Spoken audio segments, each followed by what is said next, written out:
Log, July 22nd. This evening, we went into town to go to the opening of La Verdad, a Spanish bar restaurant partly owned by Victor's old rowing teammate, Felipe, aka Fel Carlos. This was my first time out of the house since the tree incident.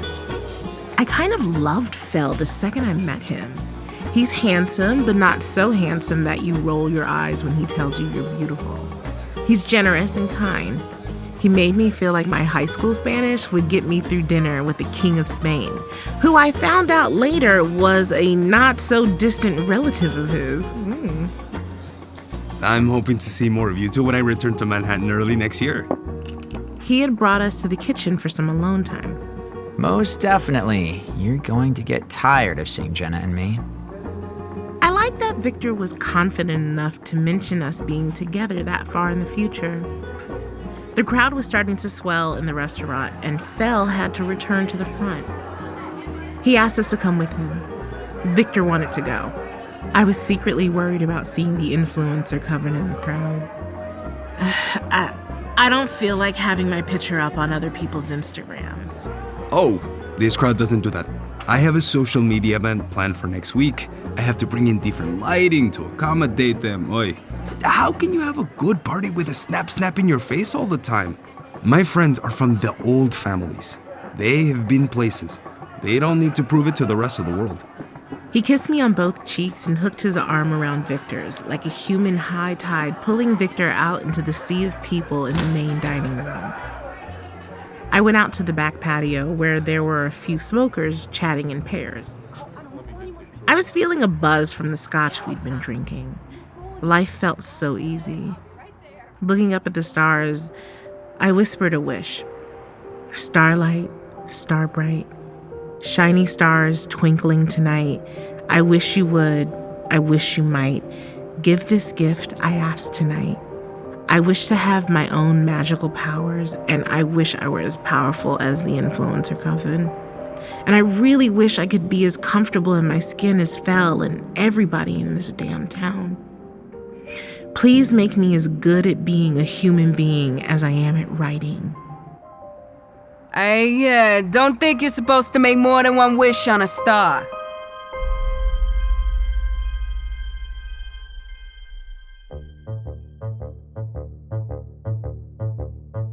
Realm presents If I Go Missing, The Witches Did It.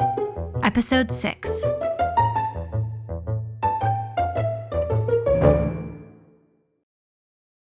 I turned around and it was a woman with wavy light brown hair down to her waist. She had a pretty face with apple cheeks that she highlighted with a dusty rose blush. When she lit her cigarette, the match put a glow on her face. I couldn't tell if her skin was deeply tanned or naturally light brown. She introduced herself as Divine, and I didn't have any doubts that she was.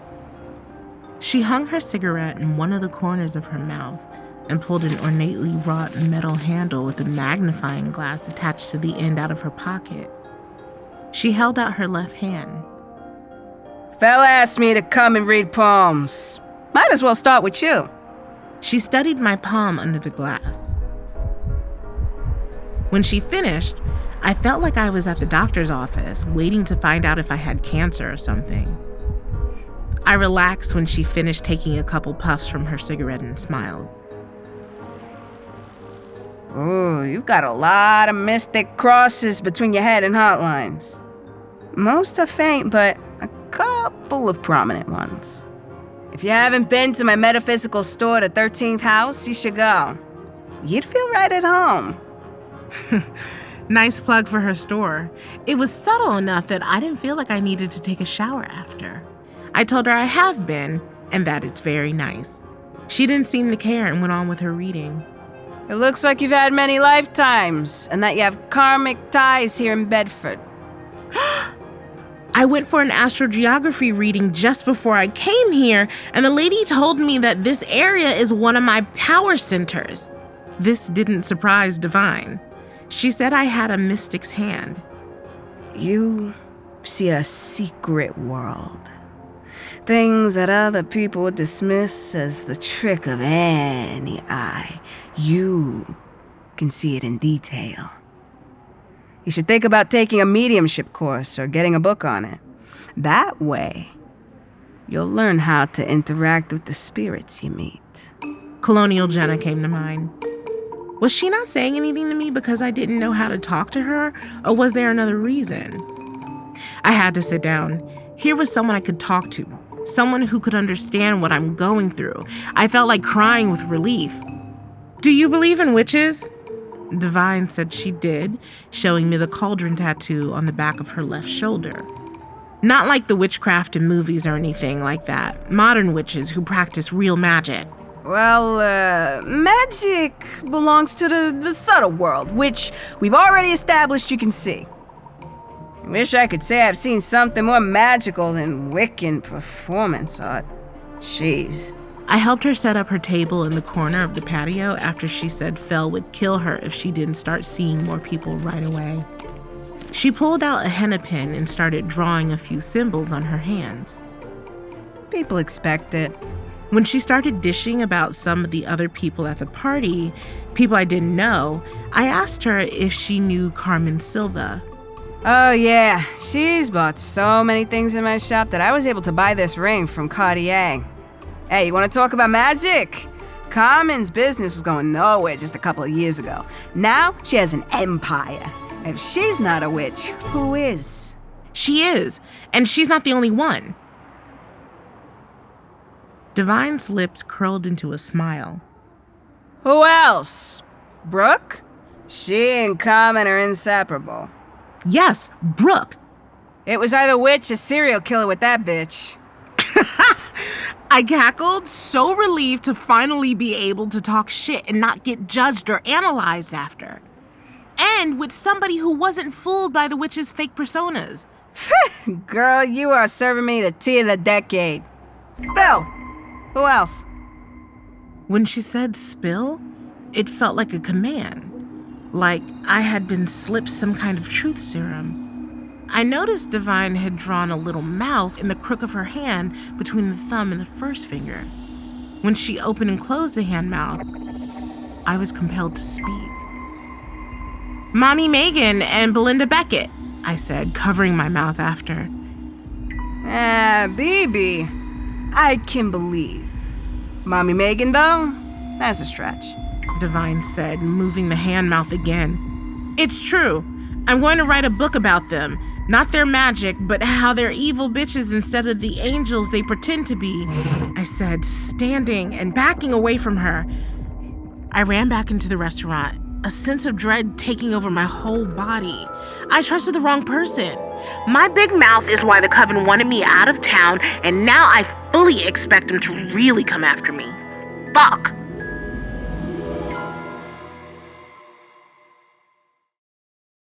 I quit, Sylvinia. Those are the most empowering words I've ever spoken in my life. Sylvinia thought I'd return to Manhattan with my tail between my legs to take the worst assignments she could give me while I was on so-called probation. No, madame. Here I am, a week later, ready to follow my passion. Sabine and Dad took it well, really well. I didn't want them to hear the news from someone else. I positioned it to my father as striking out on my own to build a competitive enterprise. He liked that.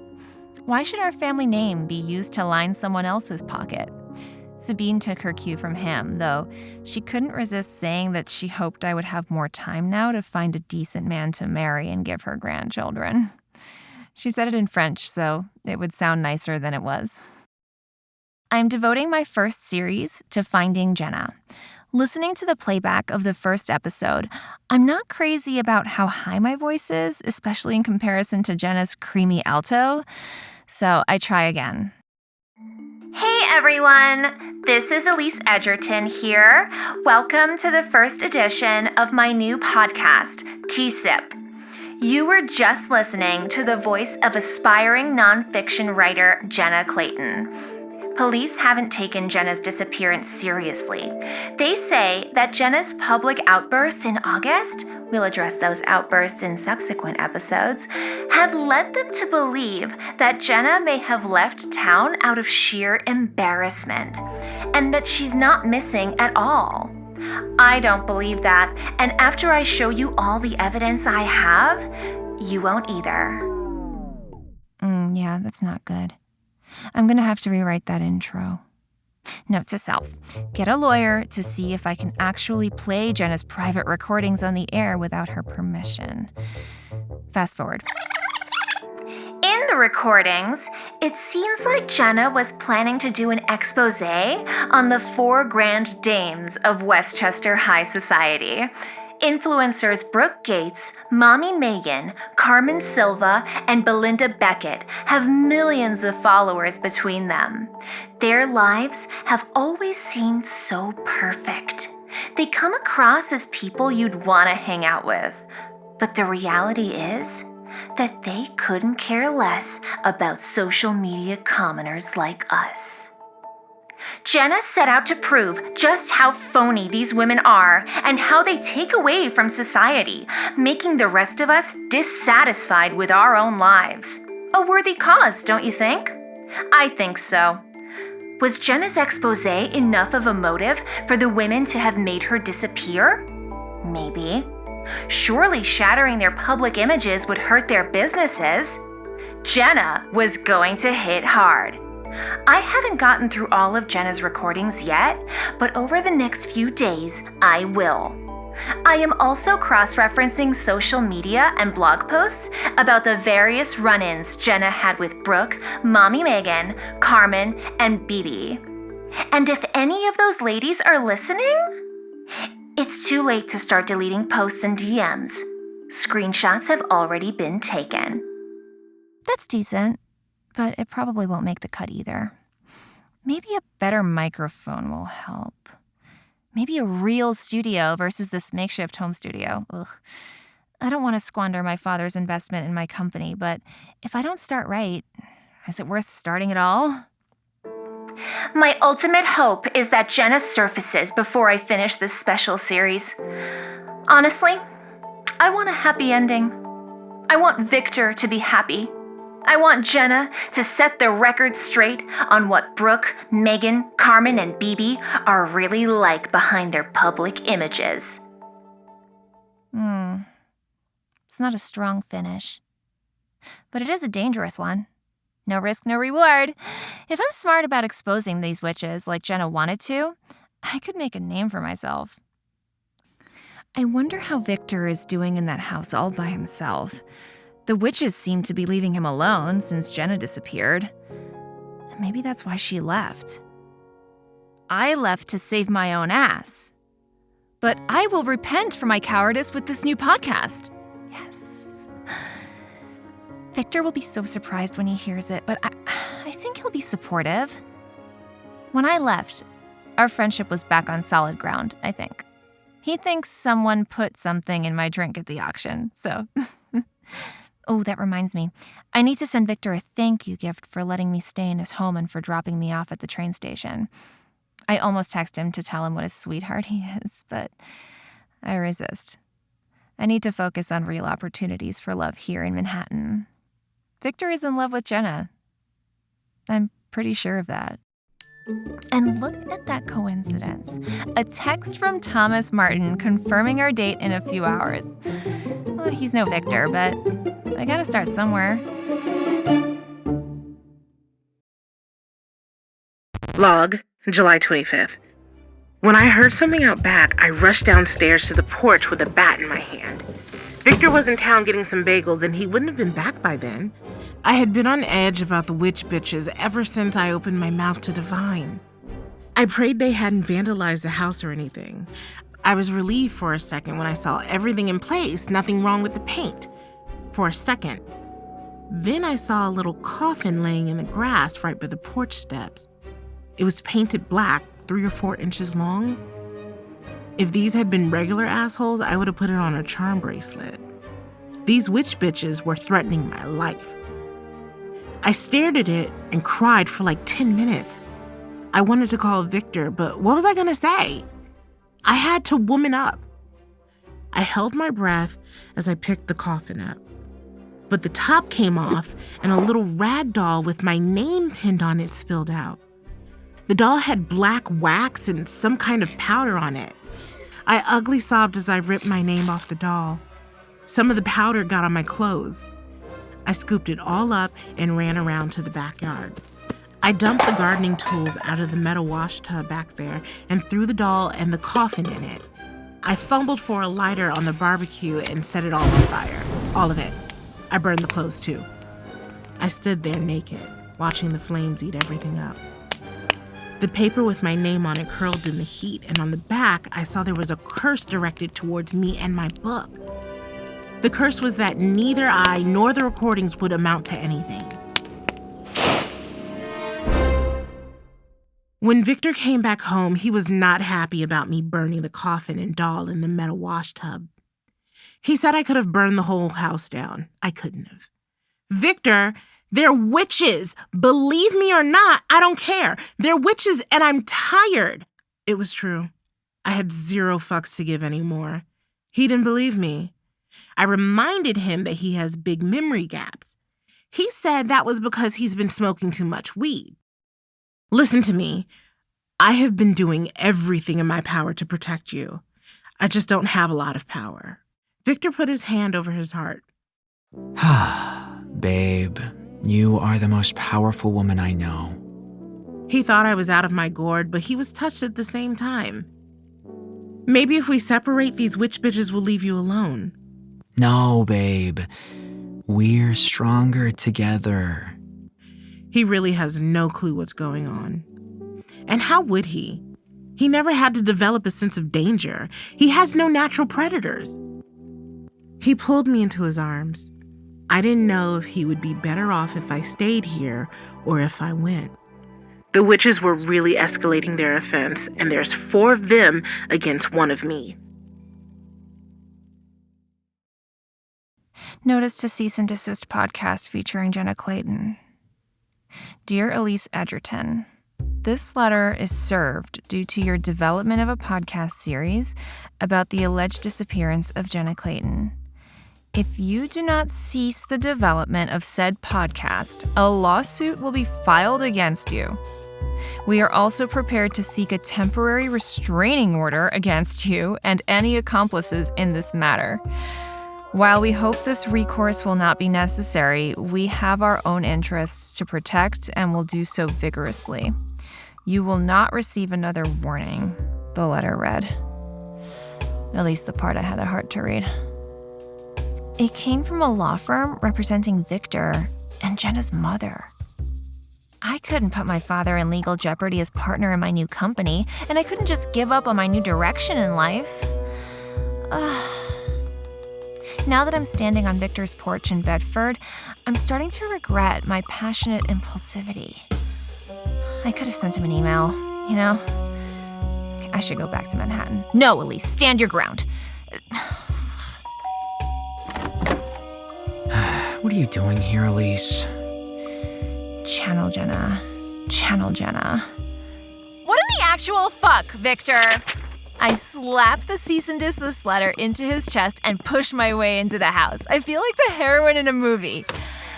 And then I hear Jenna's voice, and my heart stops. Did she come back? Oh no. I mean, yay! But shit. Victor walks into the kitchen, and Jenna stops mid-sentence. Thank God. He says he's been listening to her recordings for the last few days. After I sent him the first episode of T-Sip, I can see dark circles under his baby blues, and I just want to hug him. I'm so sorry, Victor. I'm not exactly sure why.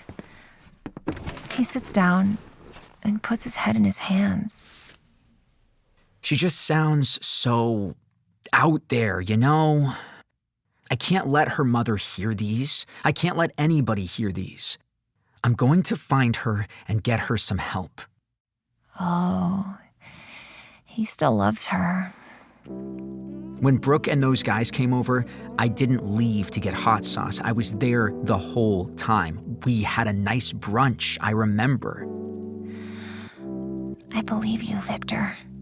And because it's a pet peeve, I add, and they're women, not guys. Brooke and the other women. If you go look at the metal wash tub, it looks brand new. Nothing was burned back there. She said they were witches, but I didn't think she was serious. And all this about a colonial version of herself? She sounds completely out of her mind. I didn't think I was so oblivious that I wouldn't notice my girlfriend having a full-on nervous breakdown. What if she's doing a Blair Witch type thing? What if she's crossing over into fiction and she's building a story around her story? No, she would have let me in on something like that. But I can tell he's thinking whether it might be true. I can't tell him that I believe in witches now, too. He's been devastated enough today.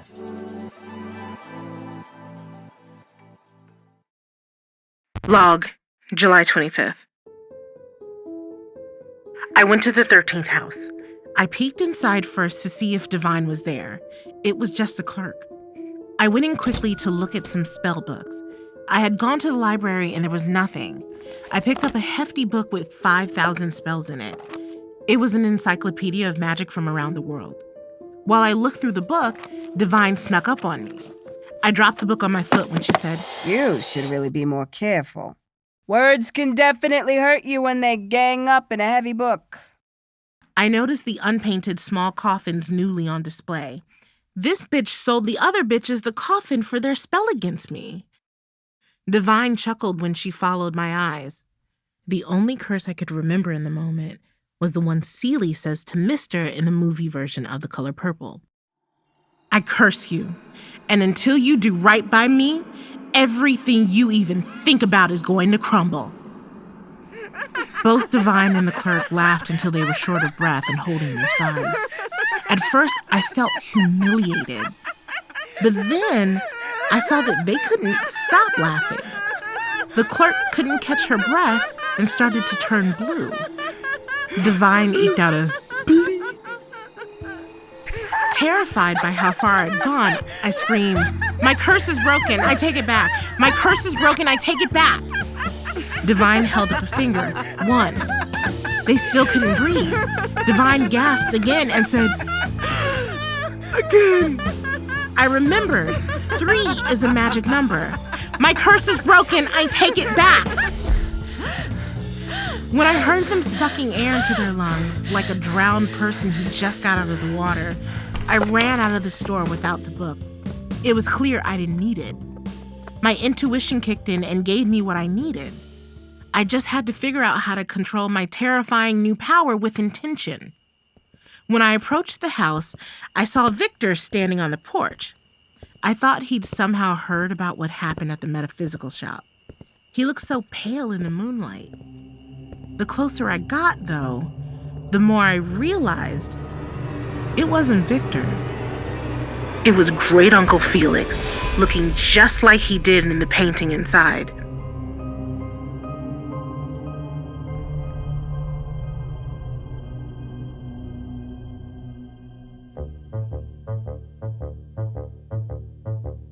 You're listening to If I Go Missing, The Witches Did It, starring Gabourey Sidibe.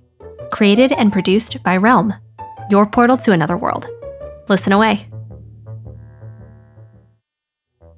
If I Go Missing, The Witches Did It is executive produced by and stars Gabourey Sidibe. Written by Pia Wilson and produced by Rhoda Bayessa and Haley Wagreich. Associate produced by Michael Coulter and executive produced by Molly Barton. Performed by Gabourey Sidibe, Sarah Natacheni, Aaron Landon, Lena Klingeman, Tony D., Alba Ponce de Leon, Tiana Camacho, Jordan Belsky, Eli Gonzalez, and Andrew Lee. Directed by Kaylin West and Amanda Rose Smith. Sound design by Fred Greenhalgh and Carter Wogan of Dagaz Media. Audio engineered by Corey Barton. Original theme music by Hashem Asadolahi. Cover art by Kendall Thomas with original illustration by Rochelle Baker.